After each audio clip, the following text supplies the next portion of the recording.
Olá, meus amores! Bem-vindos a mais uma semana de redação aqui pelo Moodle. Agora a gente vai conversar sobre a estrutura do parágrafo.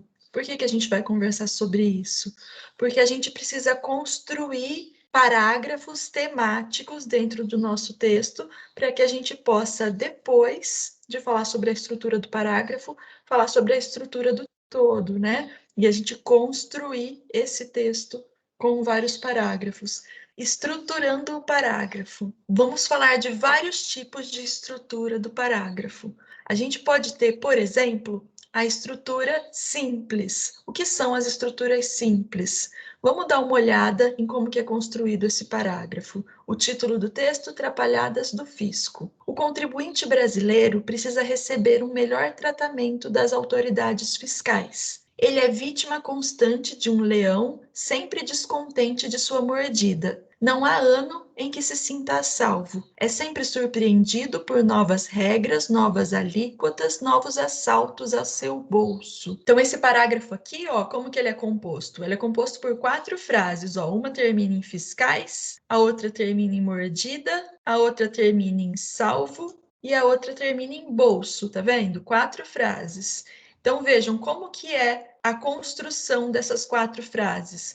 Eu tenho aqui um parágrafo por retomada da palavra-chave. Ele é estruturado de acordo com a retomada da palavra-chave, que é contribuinte brasileiro. Então, veja lá, contribuinte brasileiro aparece aqui na minha frase A. Depois eu tenho, ele é vítima constante de um leão. Tá vendo? Ele está retomando o contribuinte brasileiro. Depois eu tenho, não há ano em que se sinta a salvo. Quem se sinta? O contribuinte brasileiro.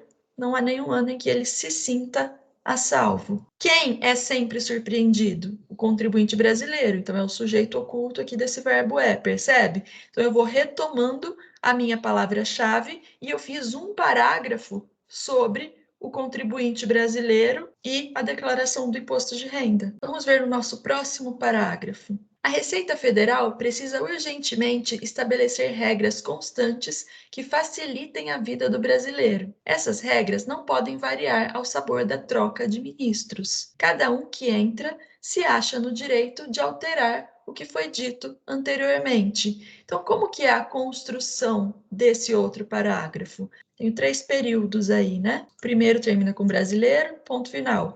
O segundo com ministros, ponto final. E o terceiro com anteriormente, tá vendo?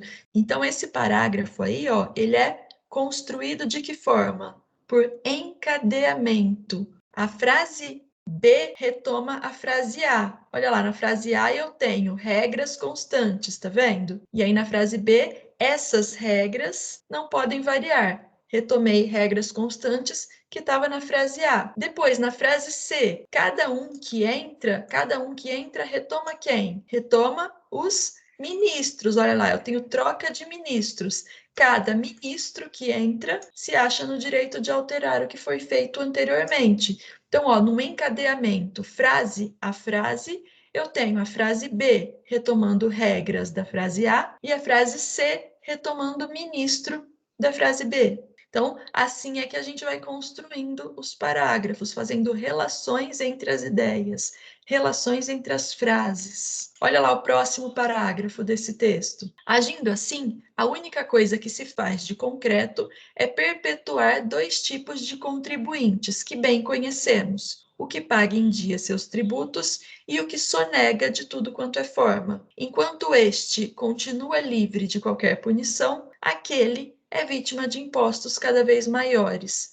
A impressão que se tem é de que mais vale ser desonesto que honesto. Como que é construído esse parágrafo? Aqui nós temos 1, 2, 3, 4. 4 frases, né, dentro desse parágrafo. Uma frase termina lá com bem conhecemos, a outra com tudo quanto é forma, a outra com cada vez maiores, ponto final, tá vendo? E a outra com honesto, no final aí do parágrafo. Como que essas 4 frases estão conectadas, se ligam de alguma forma? Aqui eu tenho, gente, um parágrafo composto por divisão. Como assim divisão? A primeira frase divide os contribuintes em 2 tipos. A frase B vai me contar quais são esses tipos de contribuinte. Então, olha lá, 2 tipos de contribuintes na frase A. Na frase B, quais são esses 2 tipos? O que paga em dia os seus tributos e o que sonega. Então, esses são os 2 tipos. Aí depois, na frase C, eu vou ter o que acontece com cada um deles. Este, que é o que eu falei por último, né, o que está mais perto, ou seja, o que sonega continua livre de qualquer punição. Aquele, ou seja, o que está mais longe, né, o primeiro que eu falei, ou seja, quem paga em dia seus tributos é vítima de impostos cada vez maiores.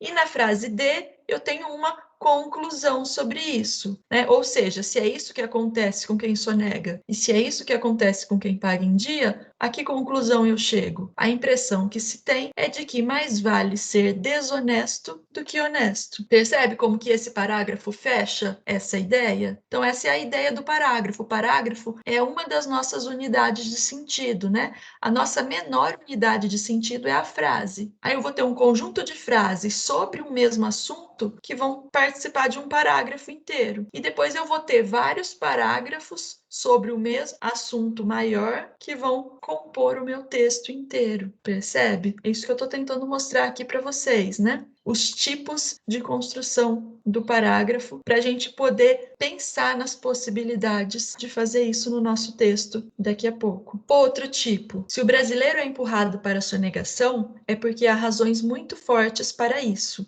Ninguém sabe para onde vai o dinheiro arrecadado. O que deveria ser aplicado na educação e na saúde some como por milagre, ninguém sabe onde. Há muitos anos que não se fazem investimentos em transportes. Grande parte da população continua sofrendo por falta de moradia. Paga-se muito imposto em troca de nada. Como que é composto esse parágrafo? Como que ele foi estruturado? Aqui eu tenho um parágrafo composto por recorte. Qual que é a ideia aqui? A palavra razões, olha lá, ele é empurrado para a sonegação porque há razões muito fortes para isso. A palavra razões vai me levar a várias ideias, vários pensamentos. Então, o que eu vou fazer? Vou fazer um recorte das ideias relacionadas a essas razões, né? Que razões a gente tem para sonegar imposto? Ninguém sabe para onde vai o dinheiro arrecadado. É uma razão? Dentro dessa razão, isso me leva para outra ideia.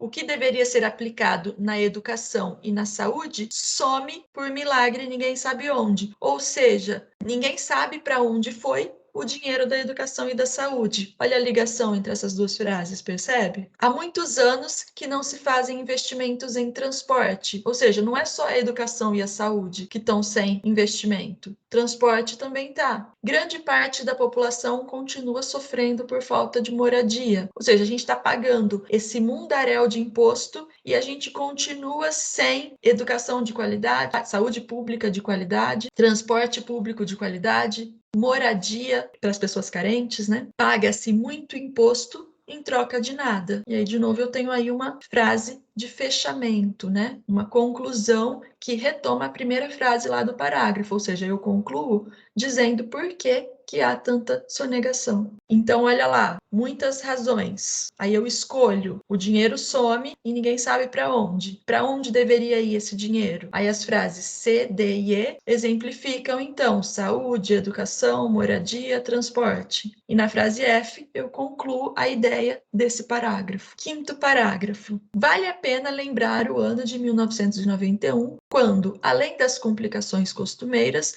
os contribuintes foram surpreendidos com a suspensão da entrega da declaração na data prevista. Um deputado entrou na justiça alegando inconstitucionalidade do fato multiplicador do imposto a pagar e receber. Todos sentiram um alívio, mesmo que temporário. Então vejam, aqui, pessoal, eu tenho um parágrafo estruturado mentalmente, por salto. Tá dando um exemplo aqui, não tá? De um fato que aconteceu relacionado à declaração do imposto de renda. E aí, o que eu tenho? 3 frases, né? Uma termina lá com na data prevista, a outra termina com pagar e receber, e a outra termina aí no final do parágrafo, né? Com mesmo que temporário. Então, vejam, você tem saltos mentais, você não tem nenhum termo na frase de abertura que vai ser o tema daquele parágrafo. O que você tem é o exemplo. Então, o vínculo entre uma frase e outra é mental. A gente vai reconstruindo esse vínculo com o nosso raciocínio. A suspensão da primeira frase está relacionada com a inconstitucionalidade presente na segunda. Então, é como se o autor desse um salto, mas sem perder a perspectiva do chão, continuando o seu raciocínio dentro daquele exemplo.